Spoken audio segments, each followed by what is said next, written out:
जैसे ही जिया ने अगस्त के फोन की स्क्रीन को देखा तो वो हैरान हो गई। उसने जय को फोन लगा दिया था और फोन की घंटी बज रही थी, पर जिया की आंखें अगस्त के फोन की स्क्रीन पर गड़ी हुई थी।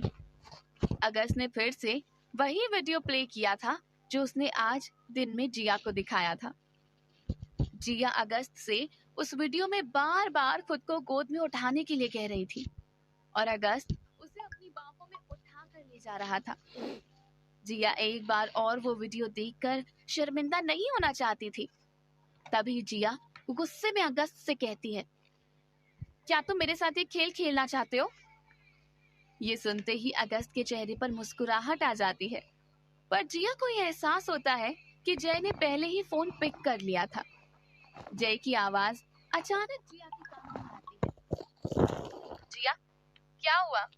तुम किस बारे में बात कर रही हो? तुरंत जिया का ध्यान अगस्त से हटकर अपने फोन की स्क्रीन पर जाता है। तभी जय जिया से पूछता है, क्या तुम ऑफिस से फ्री हो गई हो? जिया कहती है, हाँ। तभी जय कहता है, ठीक है, तो मैं तुम्हें लेने आ रहा हूँ। पहले हम खाना खाएंगे, बाद में फिल्म देखेंगे। मैंने सुना है कि ये फिल्म काफी शानदार है, इसलिए भूखे पेट देखना ठीक नहीं रहेगा। तो मैं तुम्हें 30 मिनट में मिलता हूँ। जय की बात पूरी नहीं हुई थी। इससे पहले कि अगस्त ने उस वीडियो को आगे बढ़ा दिया और अगस्त की फोन की स्क्रीन पर जिया ने देखा कि वो अगस्त के दोनों गालों को हाथ लगाकर उसे किस कर रही है। ये देखकर जिया का दिमाग खराब हो गया और उसने तुरंत जय से कहा, जय, मैं आज बाहर नहीं जा सकती, हम किसी और दिन प्लान करेंगे। कुछ देर पहले जय खुशी के मारे झूम रहा था और अचानक जिया की बात सुनकर जय का मुस्कुराता हुआ चेहरा मुरझा गया। हालांकि उस वक्त जय को गुस्सा भी आ रहा था, लेकिन वो जिया के ऊपर गुस्सा नहीं निकाल सकता था। इसलिए खुद को संभालते हुए वो जिया से कहता है, अभी तक तो सब कुछ ठीक ठाक था, अब क्या हो गया? आज जब मैं ऑफिस आया तब भी तुम खुश नहीं थी। अगर तुम कहो तो मैं तुम्हें डॉक्टर के पास लेकर जा सकता हूँ। शायद तुम्हारी तबीयत ठीक नहीं है, इसलिए तुम मिनट मिनट में अपने डिसीजंस बदल रही हो। जिया कहती है, परेशान होने की जरूरत नहीं है, मैं कल तक ठीक हो जाऊंगी। जिया की बात पूरी होने से पहले जय एक बार और उससे कहता है, तो क्या हम कल डिनर के लिए जा सकते हैं? जिया की नजर एक बार और अगस्त की तरफ जाती है और वो जय से कहती है, कल की बात हम कल ही डिसाइड करें तो बेहतर होगा। मैं सुबह उठकर तुम्हें फोन करूंगी, डोंट वरी। इतना कहकर जिया ने फोन काट दिया। तभी अगस्त ने अपने फोन की स्क्रीन पर वो वीडियो पोस्ट कर दिया था, लेकिन फिर भी जिया खुद को देखकर शर्मिंदगी महसूस कर रही थी। उस वक्त जिया खुलकर अगस्त को गालियां देना चाहती थी, पर उसने खुद के एहसास को काबू में रखने की कोशिश की। इतना ही नहीं, जिया के मन में ये भी चल रहा था कि अगर जय ने उसकी माँ को फोन किया तो कल से मोहिनी जिया का दिमाग खराब कर देगी। ये सब सोचते हुए अचानक वो अपना फोन उठाकर आगे बढ़ते हुए अगस्त से कहती है, अब तो आपको खुशी मिल गई होगी ना, तो क्या मैं जा सकती हूँ? इतना कहते ही जिया ने अगस्त की परमिशन का भी इंतजार नहीं किया, पर इससे पहले कि जिया एक कदम आगे बढ़ाती, अगस्त अचानक उसके आगे आकर खड़ा हो गया और उस वक्त उस पीली लाइट में अगस्त का शरीर एक तराशी हुई मूर्ति की तरह चमक रहा था। जिया सोच रही थी कि आखिरकार भगवान ने क्या सोचकर अगस्त का शरीर बनाया, लेकिन क्या ही फायदा। इतना सोचते ही जिया ने अपना सर नीचे कर लिया। तभी अगस्त जिया से कहता है, क्या तुमने खाना खा लिया? अगस्त की बात सुनते ही जिया मन ही मन खुद से कहती है, हाँ, क्यों नहीं, मैंने खाना भी खा लिया और फिल्म भी देख ली। तुम कहो तो मैं तुम्हें फिल्म की स्टोरी भी सुना दूंगी और उस लजीज चीज का स्वाद भी बता दूंगी जो मैंने आज रात खाई है। जिया की तरफ से कोई जवाब ना मिलने के बाद अगस्त अपने बालों में हाथ फेरते हुए कहता है, मैं भी कैसा सवाल पूछ रहा हूँ? ऑफ कोर्स तुमने डिनर नहीं किया होगा, चलो साथ में डिनर करते हैं। जब तक कि जिया अगस्त को मना कर पाती, उससे पहले ही अगस्त ने उसका हाथ पकड़ लिया और उसे अपने साथ लेकर जाने लगा। अगस्त के ऑफिस की दाईं तरफ बालकनी में बने लॉन में एक टेबल और 2 कुर्सी रखे हुए थे। वहां पर लेमन ग्रास की बेहतरीन खुशबू आ रही थी। साथ ही साथ टेबल और कुर्सियां इतनी साफ सुथरी थी कि जैसे आज ही खरीद कर लाए हो। जिया एक पल के लिए लॉन की तरफ देखकर हैरान हो गई। तभी अगस्त कुर्सी खींचते हुए जिया को बैठने के लिए कहता है। जिया चुपचाप उस कुर्सी पर बैठ गई, पर वो अगस्त के साथ खाना नहीं खाना चाहती थी।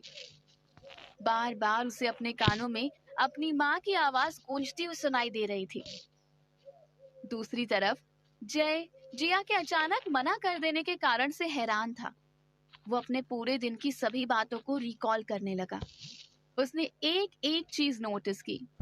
तभी उसने अपना मन रखने के लिए ये सोचा कि शायद कंपनी में बहुत बड़ा काम आ गया होगा, जिस वजह से जिया बाहर चली गई थी, और शायद वो बहुत थक चुकी होगी, इसलिए उसने डिनर के लिए मना कर दिया। हालांकि हर बार वो जब भी जिया से मिलता था, मोहिनी को फोन किया करता था, पर आज उसने जिया के साथ डिनर करने से पहले ही मोहिनी से बात कर ली थी।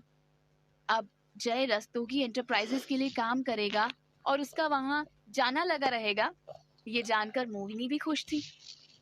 मोहिनी जल्द से जल्द जिया का घर बसाना चाहती थी और उसे जय से बेहतर लड़का जिया के लिए और कोई नजर नहीं आ रहा था।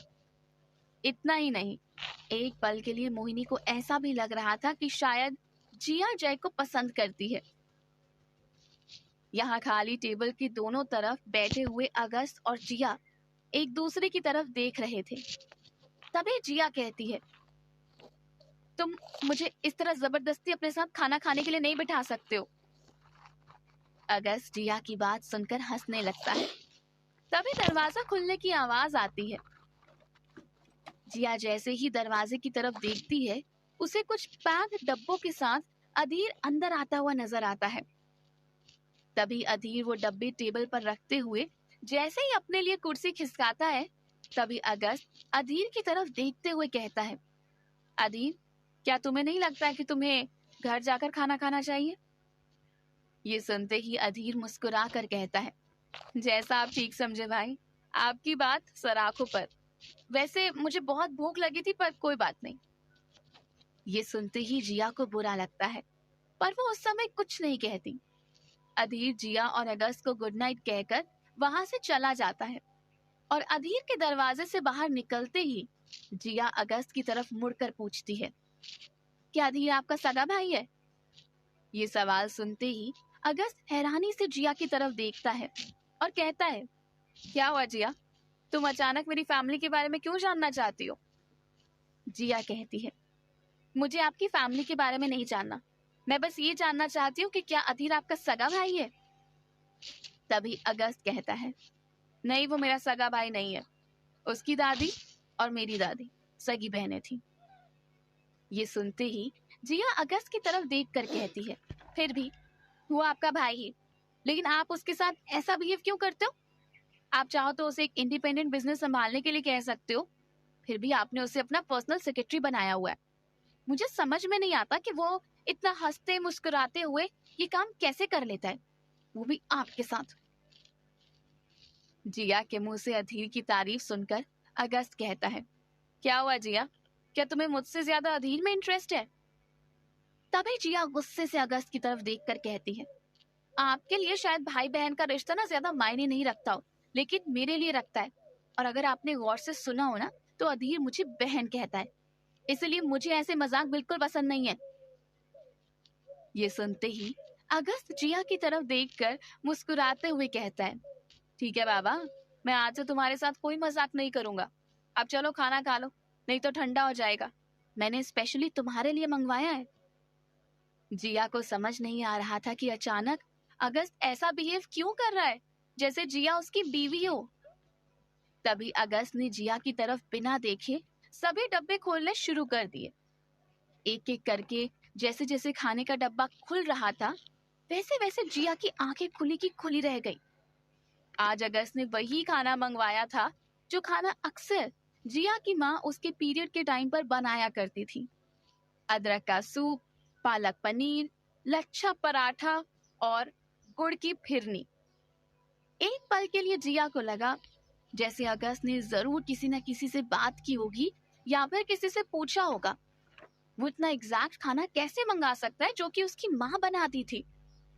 जिया ये सब सोच ही रही थी कि तभी अगस्त एक प्लेट जिया के सामने रखते हुए उसके ऊपर सूप का कटोरा रख देता है।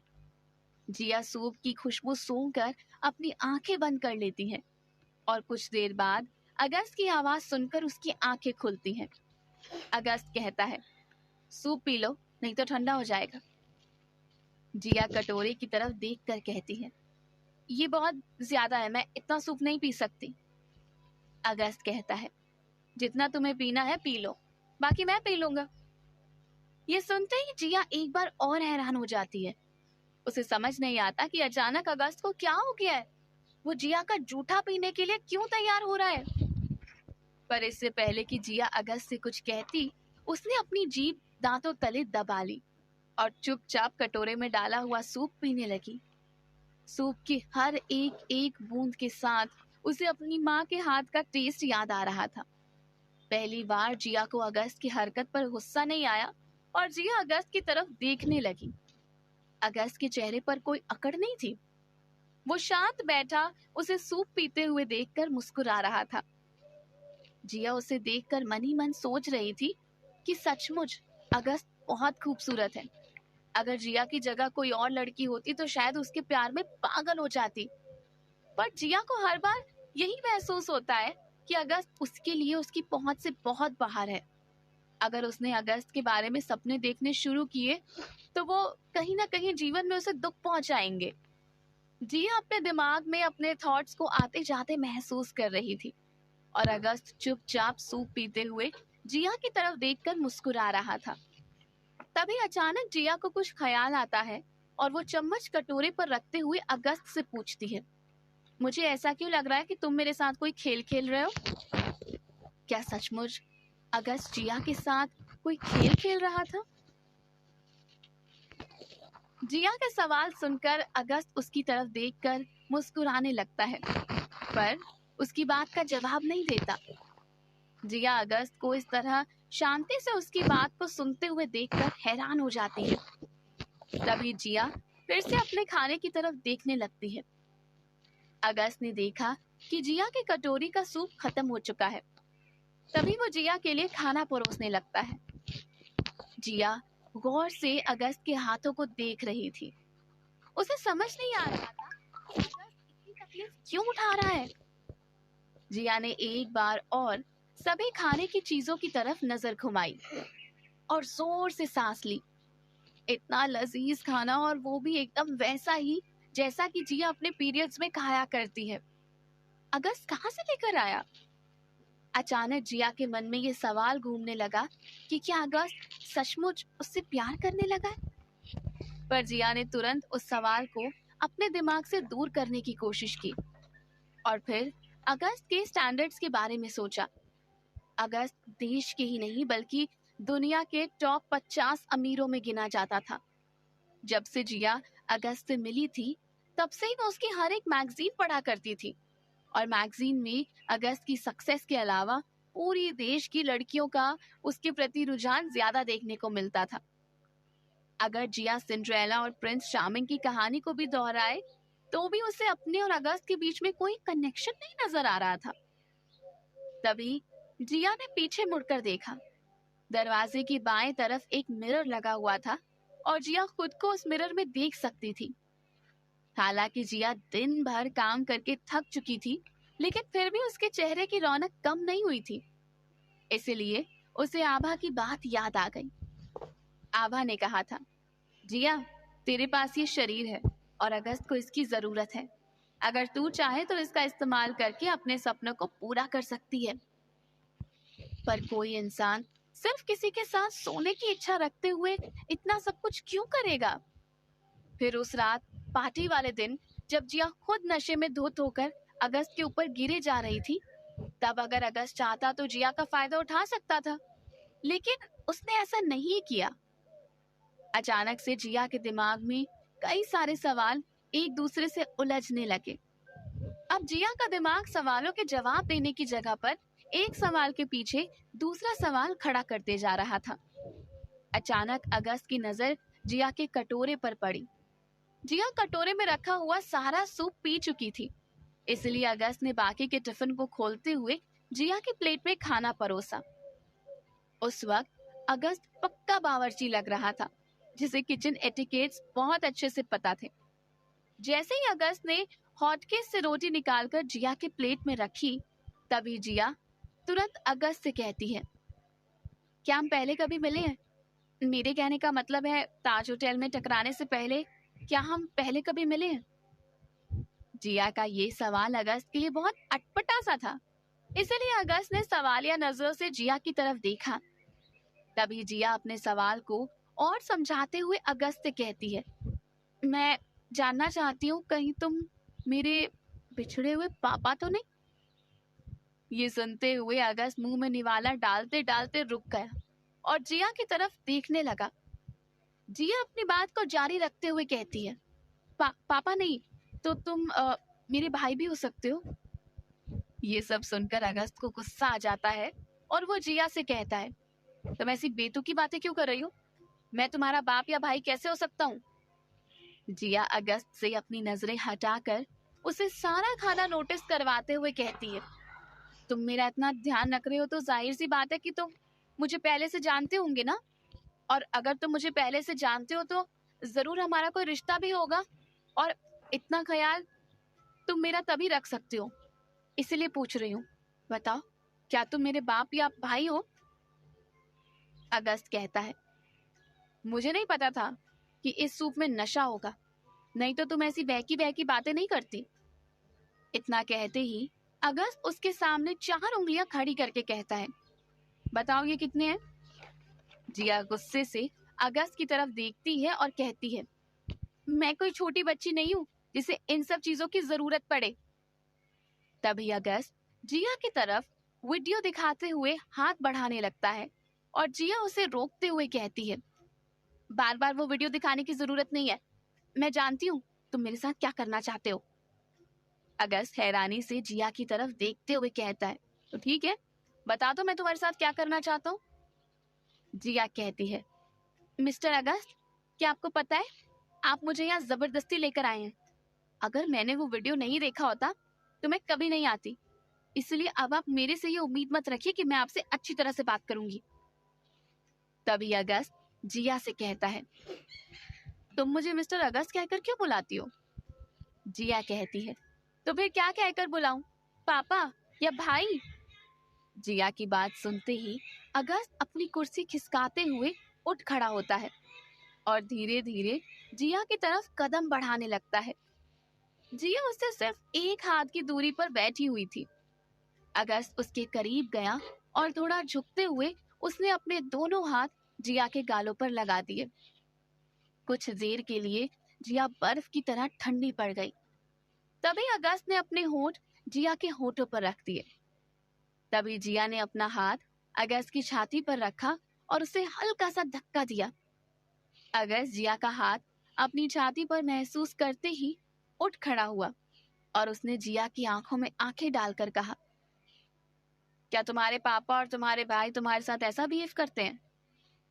हालांकि उस वक्त जिया को अगस्त का ये सवाल बिल्कुल पसंद नहीं आया था, लेकिन वो जानती थी कि उसने ही अगस्त को ये सब करने के लिए मजबूर किया है। अगर जिया अगस्त से उल्टे सीधे सवाल नहीं पूछती तो शायद अगस्त भी उसके साथ ऐसी हरकत नहीं करता। वैसे तो जिया अगस्त को बहुत भला बुरा सुनाने वाली थी, लेकिन फिर उसने अपने इमोशंस पर कंट्रोल करने की कोशिश की और चुपचाप प्लेट पर रखा हुआ खाना खाने लगी। एक बार और उसने नजर उठाकर अगस्त की तरफ देखा। अगस्त के चेहरे पर एक अलग मुस्कुराहट, ऐसा लग रहा था जैसे वो सुकून में हो। जिया को समझ नहीं आ रहा था कि आखिर आज ऐसा क्या हो गया है जिस वजह से अगस्त इतना सुकून में नजर आ रहा है। तभी जिया ने देखा कि वो दोनों खाना खा चुके थे और बर्तन टेबल पर फैले हुए थे। जिया को पता था ये खाना अगस्त की मौसी ने बनाकर दिया था, इसलिए उसने इतने सारे बर्तन इकट्ठा कर दिए। अगस्त जिया की इस हरकत को देखकर कहता है, तुम्हें ये सब करने की कोई जरूरत नहीं है जिया, बस उस बर्तन को उस थैले के अंदर डाल दो, घर जाकर धुल जाएंगे। लेकिन जिया कहती है, नहीं, मैं ऐसे जूठे बर्तन आपको घर नहीं लेकर जाने दूंगी। इतना कहते ही जिया सभी बर्तन इकट्ठा करके किचन की तरफ जाने लगती है और तभी अगस्त उसके सामने आकर खड़ा हो जाता है और उसके हाथ से बर्तन छुड़ाकर थैले के अंदर डाल देता है और जिया से कहता है, मैंने तुमसे बर्तन धुलवाने के लिए तुम्हें खाने पर नहीं बुलाया था। जिया कहती है, मैं बस आपकी मौसी की मदद करना चाहती थी। तभी अगस्त कहता है, घर पर नौकर आते इन सब कामों के लिए, इसलिए तुम्हें मेरी मौसी के बारे में सोचने की जरूरत नहीं है। इतना कहते ही अगस्त अपनी बात को जारी रखते हुए फिर से जिया से पूछता है, अब बताओ तुम्हारा क्या प्लान है। जिया अपने पेट पर हाथ लगाने लगती है और ये देखकर अगस्त समझ जाता है कि उसके पेट में दर्द हो रहा है। तभी अगस्त जिस बैग में बर्तन रखे थे उसी बैग की चेन खोलकर उसमें से एक इलेक्ट्रिक थैली निकालता है और उसे प्लग पर लगा देता है।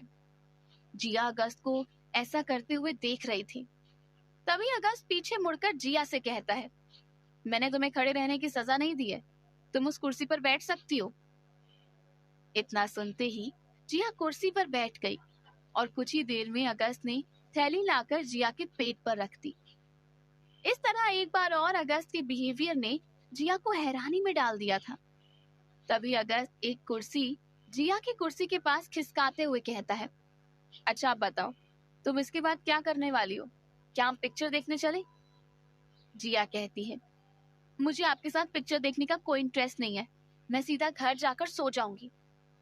अगस्त मुस्कुराते हुए कहता है, तो एक काम करते हैं, मैं भी तुम्हारे साथ तुम्हारे घर चलता हूँ और फिर हम दोनों एक साथ सो जाएंगे। अगस्त की बात खत्म होते ही जिया अपना मुंह बना लेती है। तभी अगस्त जिया से कहता है, चलो मैं तुम्हें तुम्हारे अपार्टमेंट तक छोड़ दूं और डरने की जरूरत नहीं है, मैं तुम्हारे साथ सोने के लिए नहीं आऊंगा। जिया बिना कुछ कहे कुर्सी से उठकर लिफ्ट की तरफ चली जाती है और अगस्त भी गार्ड को इशारा करते हुए जिया के पीछे पीछे चलता है। गार्ड लॉन में रखी हुई 2 थैलियां उठाकर पीछे गाड़ी में रख देता है और अगस्त कार का दरवाजा खोलते ही जिया को फ्रंट सीट पर बैठने के लिए कहता है। जिया के बैठते ही अगस्त ड्राइवर सीट पर आकर बैठ जाता है और पीछे रखी हुई कैरी बैग्स पर एक नजर डालता है। अगस्त की गाड़ी हाईवे पर चल रही थी। जिया के पेट पर रखी हुई गरम थैली अब तक ठंडी हो गई थी और अगस्त जिया के पेट की तरफ नजर डालते हुए उससे पूछता है, जिया क्या तुम्हें किसी डॉक्टर के पास ले चलूं? वैसे तो सुबह से जिया अगस्त से कई बार मदद ले चुकी थी, इसलिए उसे अगस्त के साथ पीरियड्स के बारे में बात करने के लिए कोई झिझक महसूस नहीं हो रही थी। तभी जिया अगस्त की बात का जवाब देते हुए कहती है, मुझे ये दर्द हर पीरियड्स में होता है, मैंने कई डॉक्टर्स को कंसल्ट किया लेकिन सबका यही कहना है कि ये आम बात है और हर लड़की को होता है। अगस्त कहता है, मुझे ऐसा नहीं लगता, शायद वो डॉक्टर इस बारे में ज्यादा इंफॉर्मेशन नहीं रखते होंगे। इतना कहते ही अगस्त ने अपनी गाड़ी साइड में लगाई और पीछे रखे हुए बैग्स में से एक थर्मस निकाला और जिया को देते हुए कहने लगा, मैंने आंटी से तुम्हारे लिए अदरक का पानी बनवाया था, आंटी कह रही थी कि इससे थोड़ी सी राहत मिलेगी।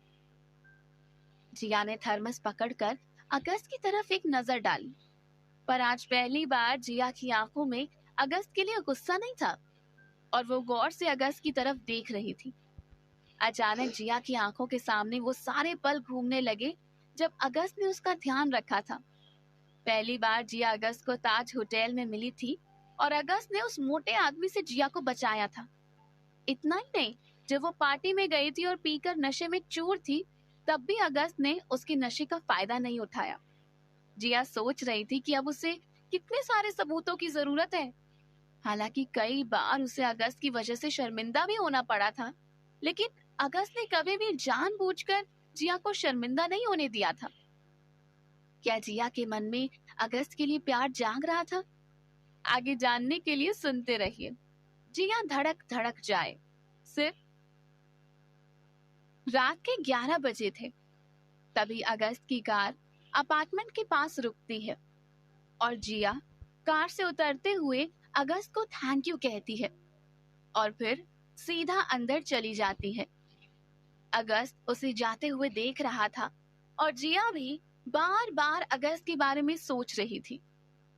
रास्ते में आते हुए जिया ने अपने पेट के दर्द के बारे में खुलकर अगस्त से बात की थी। इसलिए जिया को समझ नहीं आ रहा था कि वो अचानक अगस्त के साथ कैसे इतना कंफर्टेबल हो गई कि उसने खुलकर वो बात कर डाली जो वो किसी से नहीं कर सकती थी। इतना ही नहीं, अगस्त ने जिया को अगले दिन साथ में डिनर करने के लिए इनवाइट किया। हालांकि जिया ने अगस्त की बात पर हामी नहीं भरी थी, पर वो मन ही मन मुस्कुरा रही थी। जैसे ही उसने अपने कमरे का दरवाजा खोला, आभा उसका इंतजार कर रही थी। माया ने आभा को अगस्त और जिया के बीच में हुई सारी बातें बता दी थी, इसलिए आभा ने माया को भी कमरे में बुला लिया था। ये देखकर जिया को इस बात की उम्मीद नहीं थी कि उसकी दोनों दोस्त रात भर बैठकर उसे परेशान करेंगे। जैसे ही जिया अपने कमरे की तरफ जाने लगी, वैसे ही माया आभा के कमरे से निकलकर हॉल में आ गई और जिया से पूछने लगी, ऑफिस में तुम बहुत बिजी थी, उम्मीद है कि अब तुम्हें टाइम मिल गया होगा। आओ, अब सारी बातें मुझे बताओ, नहीं तो मेरे सर में दर्द होता रहेगा। जिया नजर झुकाकर पीछे मुड़ती है और माया से कहती है, मैंने सोचा भी नहीं था कि तुम आज कमरे में आकर मेरी क्लास लोगी। कम से कम मुझे कपड़े तो चेंज करने दो, फिर मैं बैठकर तुम्हें सब कुछ बताऊंगी। कुछ देर बाद जिया कमरे से बाहर आई और खिड़की से झुककर नीचे देखने लगी। वहां कोई खड़ा नहीं था। तभी वो आभा से पूछती है, आभा, तुम अभी तक सोई नहीं? आभा कहती है, मैं भी बेसब्री से माया की तरह तुम्हारे आने का इंतजार कर रही थी। वैसे तो माया ने मुझे सारी बात बता दी है, अब बस मुझे ये बताओ कि तुम्हारे और मिस्टर अगस्त के बीच में क्या हुआ, और इस वक्त जो तुम्हें छोड़ने आया था वो कौन था? क्योंकि आज नीचे स्ट्रीट लाइट काम नहीं कर रही है, इसलिए कार देखकर समझ नहीं आया कि किसकी कार है। हालांकि जिया अपने दोनों दोस्तों को अगस्त के बारे में बताने वाली थी, पर जैसे ही आभा ने अपनी बात जिया के सामने रखी, वैसे ही जिया ने भी अपनी बात बदल दी और कहने लगी, कुछ नहीं, मैं मिस्टर अगस्त के ऑफिस में थी और मुझे पीरियड्स आ गए थे। फिर मैं एकदम से बाथरूम के अंदर चली गई, लेकिन ब्लड फ्लो इतना ज्यादा था कि मेरे कपड़े खराब हो गए थे, इसलिए मैंने माया को अंडरवेयर खरीदने के लिए कहा, लेकिन ये मैडम मेरे लिए लेस वाली अंडरवेयर लेकर आई। पता नहीं इसने ऐसे क्या सोचा। इतना ही नहीं, माया अगस्त के कैबिन में आते ही वापस चली गई। तुम दोनों सोच भी नहीं सकते हो कि मुझे कितना अजीब लग रहा था अगस्त के हाथ से वो अंडरवेयर लेने में। तभी आभा कहती है, चलो वो ठीक है, लेकिन अभी तुम कहाँ गई थी? जिया कहती है, मैं जय को लंच टेबल पर छोड़कर अगस्त के कैबिन पर चली गई थी, इसलिए जब जय का फोन आया तो मैंने उसे डिनर के लिए हाँ कह दी। फिर क्या था, उसके साथ डिनर करने गई थी। तभी माया आसमान की तरफ देखकर कहती है, क्या फायदा, मैंने सोचा था आज खुशखबरी मिलेगी और ये कहेगी कि मैं अगस्त के साथ फिल्म देखकर आई और डिनर भी किया। खैर छोड़ो, चलो आभा, जाकर सो जाते हैं, जागने का कोई फायदा नहीं है। इतना सुनते ही आभा और माया अपने कमरे में चले गए। जिया कुछ देर तक वहीं बैठी रही और बाहर की तरफ देखते हुए सोचने लगी, सचमुच अगस्त ने बहुत ही लजीज खाना मंगवाया था और वो खाना किसी रेस्टोरेंट से आ ही नहीं सकता। इतना सोचते हुए जिया के पेट में फिर से दर्द उठने लगा और वो किचन में जाकर गर्म पानी लेकर आई और सीधा अपने कमरे में चली गई। सुबह उठकर जिया जैसे ही कमरे से बाहर आई, आभा ने माया और उसके लिए नाश्ता बना दिया था।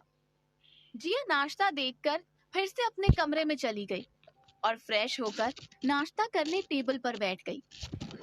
कुछ देर बाद माया और जिया तैयार होकर ऑफिस के लिए निकल गए।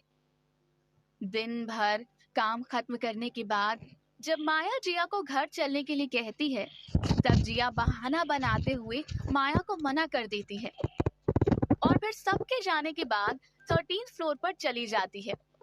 आज फिर से अगस्त ने जिया के लिए सूप मंगवाया था। सूप पीने के बाद दोनों ने साथ में डिनर किया।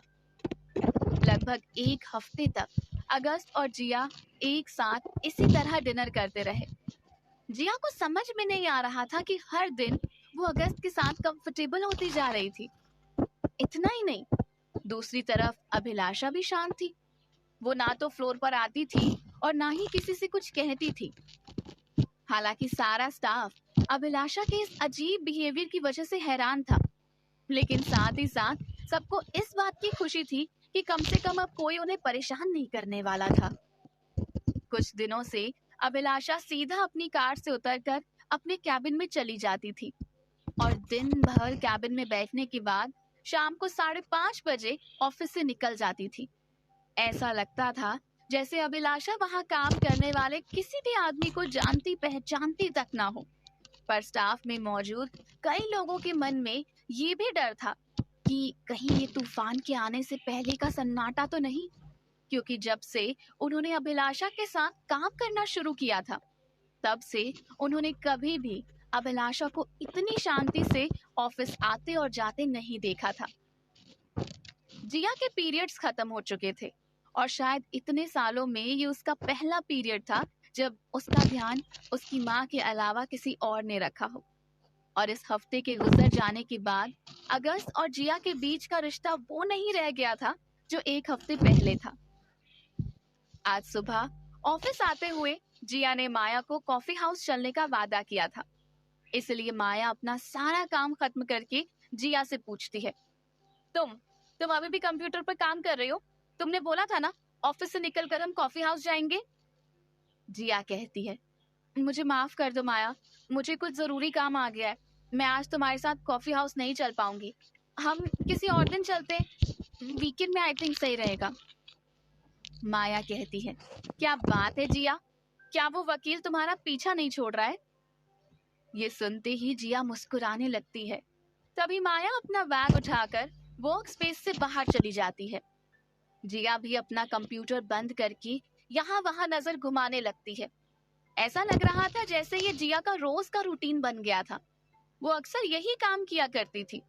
दिन में भी जब उसे मौका मिलता था वो लिफ्ट के अंदर जाती थी और 3-4 बटन्स एक साथ दबा देती थी ताकि किसी को भी उसके 13th फ्लोर पर जाने का पता न चल सके, क्योंकि अब जिया का 13th फ्लोर पर अक्सर आना जाना लगा रहता था।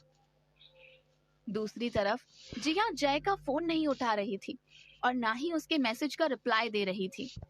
इसलिए जय परेशान होकर मोहिनी को फोन लगाता है और मोहिनी से पूछता है, आंटी क्या आपकी जिया से कोई बात हुई है? मोहिनी कहती है, क्या हुआ बेटा, कुछ परेशान लग रहे हो? जय कहता है, आंटी मैं परेशान नहीं हूँ, बस जिया मेरे फोन का रिप्लाई नहीं कर रही है, शायद बिजी होगी इसलिए। आपसे जानना चाह रहा था वो ठीक तो है ना? मोहिनी कहती है, परेशान मत हो, मैं जिया को फोन करके तुम्हें बताती हूँ। फोन रखते ही मोहिनी परेशान होने लगती है और मौसी मोहिनी को इस हालत में देखकर कहती है, मोहिनी तुम्हें ज्यादा परेशान नहीं होना चाहिए। जिया ने तुम्हारे ऑपरेशन की बात की है। डॉक्टर भी बोल रहा था कि बीपी कम ज्यादा नहीं होना चाहिए। तभी मोहिनी कहती है, मुझे समझ नहीं आता दीदी, बार बार मेरी बेटी को क्या हो जाता है।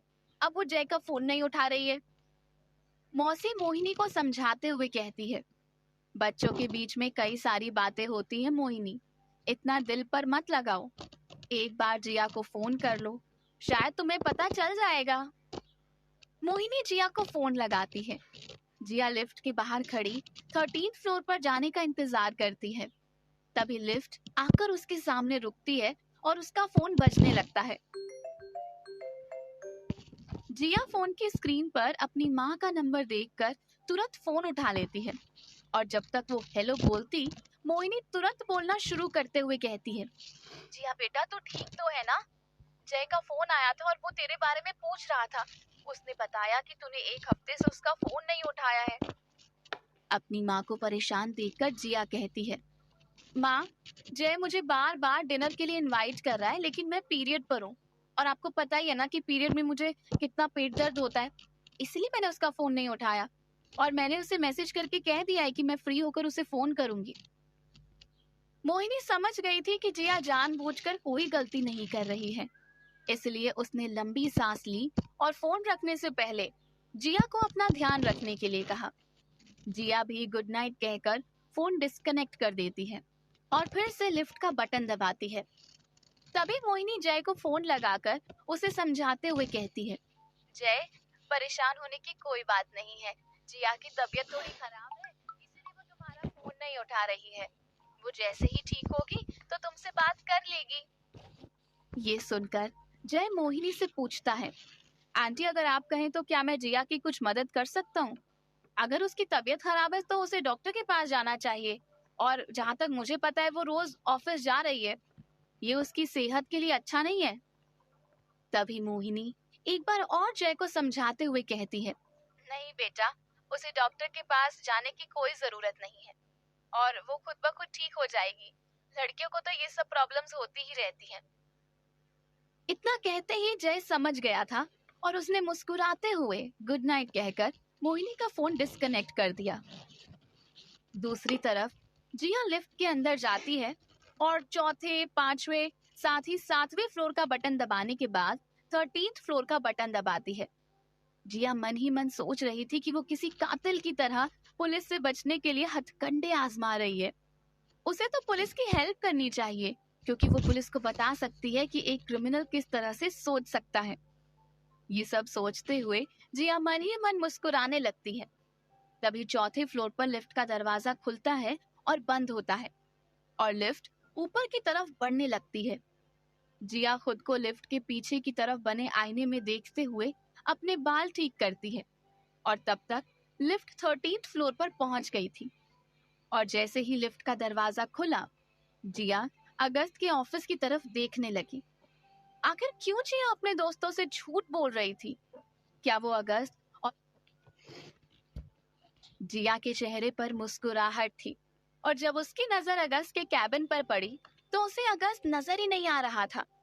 जैसे ही वो अपना कदम आगे बढ़ाती, तभी उसका फोन बजने लगा। जिया ने फोन की स्क्रीन पर देखा तो ये जय का फोन था। जिया उसे पिछले हफ्ते से इग्नोर करते आ रही थी, और उसे पता था कि अगर उसने एक बार और जय का फोन डिस्कनेक्ट किया तो वो दोबारा मोहिनी को फोन कर देगा। तभी जिया ने अपना आगे बढ़ाया हुआ कदम वापस ले लिया और ग्राउंड फ्लोर का बटन दबा दिया। लिफ्ट जैसे ही ग्राउंड फ्लोर पर पहुंची, जिया ने जय को फोन लगाया। तभी जय कहता है, मुझे आंटी से पता चला तुम्हारी तबीयत खराब है। अगर तुम्हें किसी चीज की जरूरत हो तो मुझे बताना। जिया जय से कहती है, नहीं, अब मैं बिल्कुल ठीक हूँ।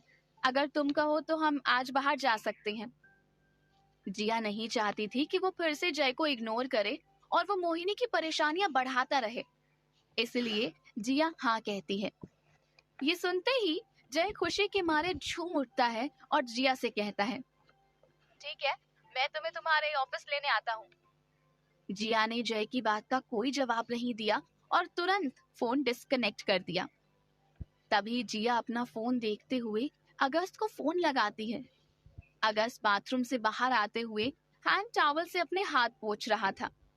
तभी उसने स्क्रीन पर नजर डाली तो जिया का नाम देखकर अगस्त मुस्कुराने लगा, और उसने तुरंत फोन उठाते हुए कहा, लगता है आज दुनिया खत्म होने वाली है।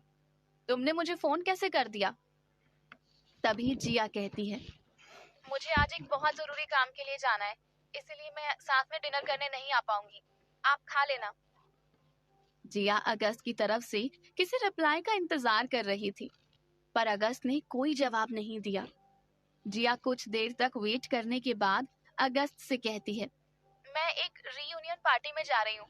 हमारे कॉलेज के पुराने दोस्तों ने पार्टी रखी है, सब लोग मिल रहे हैं। अगस्त ने ये बात सुनने के बाद भी जिया की बात का कोई जवाब नहीं दिया, और जिया नहीं चाहती थी कि वो जय के बारे में अगस्त को बताए, क्योंकि अगर उसने ऐसा किया तो अगस्त उसे कोई ना कोई बहाना बनाकर रोक लेता। पर अगस्त जिया की हिचकिचाहट से समझ गया था कि वो झूठ बोल रही है। तभी अगस्त ने जिया से कहा, ठीक है, जाओ और एंजॉय करो, हम कल मिलते हैं। इतना कहते ही अगस्त ने फोन डिस्कनेक्ट कर दिया और टेबल पर फोन रखते हुए सीधा ग्लास विंडो के पास चला गया और स्ट्रीट की तरफ देखने लगा। जिया फोन रखते हुए कुछ देर तक लिफ्ट के पास खड़ी थी और अगस्त के बारे में सोच रही थी। आज पहली बार उसे जय के साथ डिनर के लिए जाना बिल्कुल भी अच्छा नहीं लग रहा था। लेकिन फिर भी उसने अपनी माँ का दिल रखने के लिए जय को हाँ कह दिया। जिया बाहर निकलकर स्ट्रीट पर घूम रही थी। अगस्त उसकी वॉक देखकर समझ गया था कि ये वही है। हालांकि जिया का पहनावा और उसका चेहरा देखना बहुत मुश्किल था। कुछ देर बाद एक कार हॉर्न बजाती हुई रस्तोगी एंटरप्राइजेस के सामने आकर रुकती है। अगस्त उस कार में बैठे हुए इंसान को देखने की कोशिश कर रहा था। जिया जैसे ही जय की कार में बैठी तो उसे ऐसा महसूस हो रहा था जैसे कोई उसे दूर से देख रहा है। जिया ने एक बार विंडो खोलकर बाहर झांका, पर उसे कोई नजर नहीं आया। दूसरी तरफ अगस्त तुरंत अपने कैबिन से निकलते हुए लिफ्ट के अंदर चला जाता है और यहाँ जय कार स्टार्ट करने से पहले जिया को कहीं और खोया हुआ देखकर पूछता है, जिया तुम ठीक तो हो ना? जिया कहती है, मैं बिल्कुल ठीक हूँ, बस थोड़ा थक गई हूँ और पिछले हफ्ते थोड़ी तबीयत भी खराब हो गई थी ना, इसलिए। बाकी और कोई बात नहीं है। वैसे पूछने के लिए थैंक यू। जय जिया को सलाह देते हुए कहता है, वैसे तुम्हें ऐसी हालत में ऑफिस नहीं जाना चाहिए, इससे ज्यादा परेशानियां हो सकती हैं। इतना कहते ही तुरंत जय अपना हाथ जिया के हाथ पर रख देता है और जिया चौंक उठती है। जय ने पहली बार ये कोशिश की थी। इससे पहले वो कभी भी ऐसी हरकत नहीं कर पाया था। इससे पहले कि जिया उसकी इस हरकत पर कुछ कह पाती, तभी जय कहता है, वैसे शादी के बाद तुम्हें ये सब करने की कोई जरूरत नहीं है। मैं तो कहता हूँ तुम अपने जॉब से रिजाइन कर देना। सच कहूँ तो लड़कों को ही घर चलाना चाहिए। लड़कियां नाजुक होती हैं, इसलिए उनका घर पर रहना ही ठीक है। जिया ने सोचा भी नहीं था कि जय की सोच इतनी छोटी होगी। वैसे तो जय पढ़ा लिखा था और अच्छी फैमिली से बिलोंग करता था। इतना ही नहीं, उसकी फैमिली में सभी औरतें वर्किंग थी। धीरे धीरे अंधेरा होने लगा था और ठंड भी बढ़ गई थी। जिया ने एक हल्का सा जैकेट पहना हुआ था और कोहरे की वजह से ज्यादा दूर तक नजर नहीं जा रही थी। फिर भी बार बार जिया को ऐसा लग रहा था जैसे अगस्त उसका पीछा कर रहा हो या फिर कहीं से देख रहा हो। इतना ही नहीं, इतनी खुशी के साथ इस हफ्ते भर जो अपनी शामें वो अगस्त के साथ गुजारती आई थी, उसे अब अगस्त की आदत हो गई थी। हर रोज वो 13th फ्लोर पर चली जाती थी और फिर सूरज डूबने तक अगस्त के कैबिन में लगी हुई विंडो के सामने खड़ी रहती थी और अगस्त उसे हॉट वाटर या फिर ग्रीन टी बनाकर देता था। फिर कुछ देर तक वो दोनों बातें करते थे। हालांकि जिया ने कभी भी नहीं सोचा था कि अगस्त और उसके बीच में इस तरह नॉर्मल बातें भी हो सकती हैं, पर इन कुछ दिनों से ये सब कुछ सचमुच हो रहा था। जिया इन्हीं ख्यालों में डूबी हुई थी कि तभी जय उसकी आंखों के सामने चुटकी बजाता है। अचानक जिया को एहसास होता है कि जय बहुत देर से उससे बात कर रहा था, पर उसने शायद कोई जवाब नहीं दिया। इसलिए जय ने उसे उसके ख्यालों से बाहर लाने के लिए उसके सामने चुटकी बजा दी। जिया खुद को संभालते हुए जय से कहती है, आज हम कहाँ जा रहे हैं? जय कहता है, तुम्हें याद है दिल्ली से चंडीगढ़ जाते हुए रास्ते पर एक पंजाबी ढाबा पड़ता है। मैंने सुना है वहाँ का खाना बहुत ही टेस्टी है। तो मैंने सोचा कि आज वहीं चलकर खाना खा लेते हैं। वैसे दिल्ली से ज्यादा दूर नहीं है और इस वक्त रोड भी खाली मिलेगी। ये सुनते ही जिया अपने फोन पर टाइम देखकर कहती है, ये तो दिल्ली में सबसे ज्यादा ट्रैफिक वाला टाइम है और अभी रोड कहाँ से खाली मिलेगी? जय हंसते हुए कहता है, वही मजाक कर रहा हूँ, हम इतनी दूर नहीं जा रहे हैं। हम वेस्टगेट मॉल के फूड कोर्ट में जाकर कुछ वेज रोल्स खाएंगे और फिर वहीं मूवी देख लेंगे। तुम एक हफ्ते तक मेरा फोन नहीं उठा रही थी, इसलिए मैंने भी मूवी नहीं देखी। मैं तुम्हारा ही इंतजार कर रहा था। इतना सुनते ही जिया बड़ी मुश्किल से अपने चेहरे पर झूठी मुस्कुराहट लाने की कोशिश करती है। तभी जिया के दिमाग में फिर से जय की वो बात घूमने लगती है जब उसने कहा था कि औरतों को घर पर ही रहना चाहिए। अचानक जिया ने अपने सर पर हाथ दे मारा और वो खुद से कहने लगी, ये सब सोचने की जरूरत नहीं है, सिर्फ मुस्कुराती रहो। जिया जानती थी कि जय उससे शादी करने के लिए उतावला हो रहा है, लेकिन जिया को इतनी जल्दीबाजी करने का कोई मन नहीं था। वैसे तो जिया जय को सिर्फ 1.5-2 महीने से ही जानती थी, इसलिए उसे जय का उतावलापन समझ नहीं आ रहा था। यहाँ अगस्त ऑफिस से बाहर निकलकर अपनी कार में बैठ चुका था और उसने अधीर को फोन लगाकर उससे कहा, मेरा इंतजार मत करना, मैं शायद ऑफिस वापस नहीं आऊंगा और जो खाना लेकर ऑफिस में रखा है उसे तुम वापस घर ले जाना या फिर किसी के हाथों भिजवा देना। अगस्त की बात सुनने के बाद अधीर को समझ नहीं आ रहा था कि आज अचानक ऐसा क्या हो गया जिस कारण अगस्त खाना वापस घर भिजवाने की बात कर रहा है। पर अगस्त के गुस्से के बारे में जानते हुए अधीर ने उससे कोई सवाल नहीं किया और सीधा जिया को मैसेज टाइप करने लगा। यहाँ कार के अंदर जय लगातार अपनी बातें बोले जा रहा था और जिया उसकी बातें सुनकर बोर हो रही थी। तभी उसके फोन में मैसेज टोन बजी और उसने फोन की तरफ देखा। अधीर का मैसेज देखकर उसने तुरंत फोन उठा लिया। अधीर ने लिखा था, जिया क्या तुम भाई के साथ डिनर के लिए नहीं गई? जिया ने एक शब्द लिखकर अधीर की बात का जवाब दिया, नहीं। तभी अधीर एक और मैसेज जिया को भेजता है जिसमें लिखा था, क्या मैं वजह जान सकता हूँ? जिया अधीर की बात का जवाब देते हुए लिखती है, थोड़ा पर्सनल है, जब कभी मिलो तो फिर बताऊंगी पर अभी नहीं बता सकती।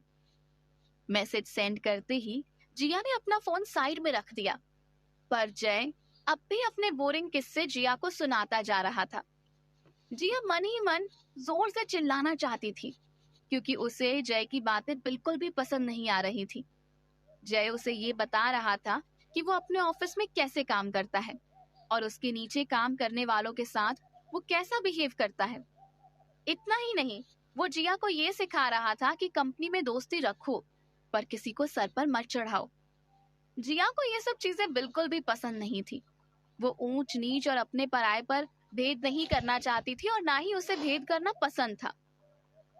दूसरी तरफ अगस्त की भी गाड़ी हाईवे पर तेज चल रही थी पर उसे जिया दूर दूर तक नजर नहीं आई। फिर भी उसके मन में बार बार एक ही बात घूम रही थी कि जिया उससे झूठ क्यों बोल रही है। अब जब सब कुछ ठीक है और उन दोनों के बीच में सब कुछ ठीक ठाक बातचीत हो रही है तो अब झूठ बोलने का क्या मतलब हो सकता है। इस बात से अगस्त को कोई फर्क नहीं पड़ता अगर जिया जय के साथ डिनर करने जा रही हो, बस वो जिया के मुंह से सच सुनना चाहता था। तभी अगस्त ने अपना फोन उठाया और जिया का नंबर डायल करने के बारे में सोचा, पर उसने फिर कुछ सोचते हुए दोबारा फोन कार की फ्रंट सीट पर रख दिया। एक तरफ अगस्त सच जानना चाहता था तो दूसरी तरफ वो जिया को परेशान नहीं करना चाहता था। दूसरी तरफ जिया भी जय की बातें सुनते हुए अगस्त के साथ बिताए हुए पलों को याद कर रही थी। उस वक्त जिया आंखें बंद करके उन सभी पलों को बंद आंखों से इमेजिन करना चाहती थी, पर ऐसा करने से जय की इंसल्ट हो सकती थी, इसलिए उसने अपने विचारों पर काबू रखने की कोशिश की। तभी जय की कार वेस्ट गेट मॉल के पार्किंग लॉट में पहुंच गई। कार पार्क करने के बाद जय ने जिया की तरफ हाथ बढ़ाया। जिया ने कुछ सोचते हुए जय के हाथ में अपना हाथ रख दिया और लिफ्ट लेकर दोनों 4th फ्लोर पर चले गए। फूड कोर्ट में आज भीड़ थी। तभी किस्मत से उन्हें एक टेबल खाली दिख गई जिस पर वो सीधा जाकर बैठ गए। तभी जय जिया से कहता है, मैं कुछ लेकर आता हूँ, तुम यहाँ बैठो। जय के वहां से जाते ही जिया के फोन की घंटी बजने लगती है। जैसे ही जिया फोन की स्क्रीन पर देखती है कि ये फोन अगस्त का है तो उसके हाथ पैर ठंडे पड़ जाते हैं।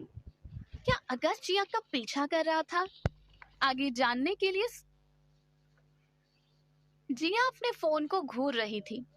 तभी उसने देखा कि जय अपना ऑर्डर बताने के बाद वापस टेबल की तरफ आ रहा था। जिया ने जय से अपनी नजरें चुराई और तुरंत फोन उठा लिया। तभी अगस्त जिया से पूछता है, जिया तुम कहाँ हो? ये सुनते ही जिया के हाथ पैर कांपने लगते हैं। उसे समझ में नहीं आ रहा था कि जब जिया पहले ही उसे बता चुकी है कि वो दोस्तों के साथ जा रही है तो फिर अगस्त बार बार वही सवाल क्यों पूछ रहा है। लेकिन उस वक्त जिया को ऐसा लग रहा था कि उसे जवाब देना ही पड़ेगा, इसलिए जिया अगस्त का जवाब देते हुए कहती है, मैं घर पर हूँ। तभी अगस्त कहता है, तुम तो यूनियन पार्टी में जाने वाली थी ना, अचानक घर पर क्या कर रही हो? जिया कहती है, रीयूनियन पार्टी खत्म हो चुकी है, मैं अभी अभी घर पर पहुंची हूँ। ऐसा लग रहा था जिया को लगातार दूसरा झूठ बोलने के लिए मजबूर होना पड़ा। अब जिया यही सोच रही थी कि अगर अगस्त ने एक और सवाल पूछा तो शायद उसे उसके लिए भी झूठ बोलना पड़ेगा। लेकिन अगस्त जिया से बार बार सवाल क्यों पूछ रहा था? कुछ देर की चुप्पी के बाद अगस्त ने फोन रख दिया और जिया से कुछ नहीं कहा। जिया अपने सामने रखा हुआ पानी का बोतल उठाकर एक सांस में पानी पी लेती है। जय पहले से ही आकर कुर्सी पर बैठ गया था और वो जिया से कहता है, ठीक तो हो ना? अचानक ऐसा लग रहा है जैसे तुम्हारी तबीयत खराब हो रही है। जिया कहती है, मैं ठीक हूँ। कुछ ही देर में वेटर उन दोनों के लिए चिकन रोल लेकर आता है और जय जिया के हाथ पर हाथ रखते हुए उसकी तरफ ट्रे खिसकाते हुए कहता है, ये खा लो, शायद तुम्हें कुछ खाने के बाद अच्छा महसूस होगा। जिया हाँ में सर हिलाती है और बेमन से चिकन रोल खाने लगती है। तभी जय कहता है, क्या तुम्हें सॉस की जरूरत है? जिया को जय की बात सुनाई नहीं देती, वो अपने ख्यालों में खोई हुई थी। तभी जय उसके कंधे पर हाथ रखकर कहता है, जिया, मैंने तुमसे पूछा कि क्या तुम्हें सॉस की जरूरत है? जिया ना में सर हिलाती है और फटाफट एक रोल खत्म कर देती है। तभी जय जिया से पूछता है, क्या तुम्हें किसी और चीज की जरूरत है? जिया कहती है, नहीं, मेरा पेट भर गया है, चलो चलते हैं। ये सुनते ही जय ने उसकी बात पर कुछ कमेंट नहीं किया और सीधा मॉल से बाहर निकलने लगा। बाहर निकलते ही जैसे ही जय ने अपनी गाड़ी पार्किंग एरिया से बाहर ली, तभी उसने देखा कि एक नई बेंटले उस मॉल के बाहर खड़ी थी। तभी वो जिया की कमर में हाथ डालते हुए कहता है, जिया, मेरा एक सपना है कि अपनी जिंदगी में मरने से पहले अपने लिए एक ऐसी ही कार लूं। जिया की नजर अब तक तो बेंटले पर नहीं गई थी, इसलिए जैसे ही उसने जय की उंगली की तरफ देखा तो वो हैरान हो गई। जिया उस कार को बहुत अच्छी तरह से जानती थी, वो अगस्त की कार थी। तुरंत जिया ने नंबर प्लेट की तरफ देखा। जिया समझ गई थी कि अब उसका झूठ पकड़ा गया है। तभी उसे घबराहट होने लगी। जय एक बार और जिया से पूछता है, क्या तुम्हें भी ये कार पसंद है? जिया कोई जवाब नहीं देती है। तब जय को ऐसा लगता है कि शायद जिया इतनी महंगी कार को देखकर हैरान हो गई है। अचानक जिया बेंटले के टिंटेड कांच पर किसी की परछाई देखती है और अचानक उसे एहसास होता है कि जय ने उसकी कमर पर हाथ लगाया है। ये देखते ही वो खुद को जय से दूर करने लगती है और कहती है, जय, मुझे ठीक नहीं लग रहा है, मैं घर जाना चाहती हूँ, दिन भर काम करके थक गई हूँ, किसी और दिन मिलते, तुम भी जाकर आराम कर लो। अचानक जिया की ऐसी बातें सुनकर जय हैरान हो जाता है और जिया से कहता है, तुम अकेले घर कैसे जाओगी, मैं तुम्हें छोड़ देता हूँ। जिया कहती है, तुम्हें क्या लगता है रोज कोई मुझे घर छोड़ने आता है? जिया की बात में चिढ़ साफ नजर आ रही थी, इसलिए जय ने उससे बहस करना ठीक नहीं समझा और जिया का हाथ पकड़कर कहा, प्लीज ध्यान से घर जाना और घर पहुंचते ही मुझे फोन करना। जिया ने जैसे ही कदम आगे बढ़ाया, जय नजर उठाकर उसकी तरफ देखता है और आवाज लगाते हुए कहता है, जिया। उसके पुकारने के लहजे से साफ पता चल रहा था कि वो जिया को उस दिन और रुकने के लिए कहना चाहता था, पर इससे आगे वो कुछ कह पाता तभी उसके फोन की घंटी बजती है और वो अपनी पैंट की जेब से फोन निकालकर फोन की स्क्रीन पर देखता है। जय को एक अननोन नंबर से फोन आया था, पर उसके चेहरे के एक्सप्रेशंस को देखकर लग रहा था कि वो उस नंबर को बहुत अच्छी तरह से जानता है। इसी वजह से उसने अपनी बात बदल दी और जिया से कहा, ठीक है, तो तुम जाओ, अगर किसी चीज की जरूरत हो तो मुझे बता देना। जिया हाँ में सर हिलाती है और मुड़ते ही अपनी आंखें सिकोड़ते हुए मन ही मन कहती है, हे भगवान, इस आदमी को झेलना कितना मुश्किल है। आज तक इतना चेपू इंसान मैंने अपनी जिंदगी में नहीं देखा। मुझे समझ नहीं आता कि मेरी माँ ने इसमें ऐसा क्या देख लिया है जो वो मुझे इसी के साथ मंडप में बिठाना चाहती है। जिया एक पल के लिए वहां रुकी और फिर उसने जैसे ही चलना शुरू किया, उसने एक पल भी मुड़कर पीछे नहीं देखा। उसे बार बार यही लग रहा था कि कहीं अगस्त उसके पीछे तो नहीं आ रहा। वो मन ही मन खुद को कोस रही थी कि वो आखिर अगस्त से इतना क्यों डरती है। चाहे वो जैसा भी इंसान हो, कोई भगवान थोड़ी ना है। साथ ही जिया को अगस्त का इस तरह से धमकी देकर बात करना बिल्कुल अच्छा नहीं लगा। पर चाहे जिया मन ही मन अगस्त को कितना ही कोसे, लेकिन वो इस गेट से बाहर नहीं आ पा रही थी। उसने अगस्त से झूठ कहा, एक बार नहीं उसने 2 बार झूठ कहा। तभी जिया ये सब सोचते हुए सबवे के अंदर चली जाती है। अगस्त भी गाड़ी में बैठा हुआ था और उसके चेहरे पर भी कोई एक्सप्रेशंस नहीं थे। वो अपनी फोन की स्क्रीन की तरफ देख रहा था। जिया अपने थॉट्स में खोई हुई इतना तेज चल रही थी कि उसे एहसास ही नहीं हुआ कि उसका फोन बज रहा है। सबवे क्रॉस करते ही जिया को थकान महसूस हुई और वो एक जगह रुककर लंबी सांस लेते हुए यहाँ वहां नजर घुमाती है। जब उसे कोई आसपास नजर नहीं आता तो उसे राहत महसूस होती है। तभी अचानक जिया के फोन की घंटी एक और बार बजने लगती है। जिया तुरंत अपना बैग खोलकर फोन बाहर निकालती है और जैसे ही वो पावर बटन दबाकर अपना फोन चेक करती है तो उसे नजर आता है कि अधीर ने उसे लगातार 3 बार फोन किया था। जिया ने एक पल के लिए भी नहीं सोचा था कि अधीर उसे फोन करेगा। इससे पहले कि वो अधीर को कॉल बैक करती, उसने अधीर का मैसेज चैट पर देखा। अधीर ने लिखा था, जिया तुम कहाँ हो? ये सवाल कुछ देर पहले अगस्त ने जिया से पूछा था। इसलिए उसके मन में ये शक उठा कि कहीं अधीर और अगस्त एक साथ तो नहीं बैठे हैं। तभी जिया अधीर के मैसेज का रिप्लाई करते हुए लिखती है, तुम ये सवाल क्यों पूछ रहे हो?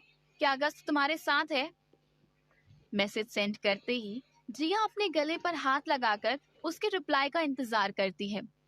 तभी अधीर का मैसेज आता है और उसने सिर्फ एक शब्द में जिया की बात का जवाब लिखा था, नहीं। ये देखकर जिया ने लंबी सांस ली और फिर अधीर को फोन किया। अधीर ने तुरंत फोन उठा लिया। तभी जिया कहती है, अब बताओ क्या हुआ, इतना क्या अर्जेंट काम था? अधीर कहता है, तुम्हें कुछ दिखाना था, मैं तुम्हें एक एड्रेस भेज रहा हूँ, तुरंत वहां पहुंच जाओ। जिया कहती है, मैं नोएडा में नहीं हूँ।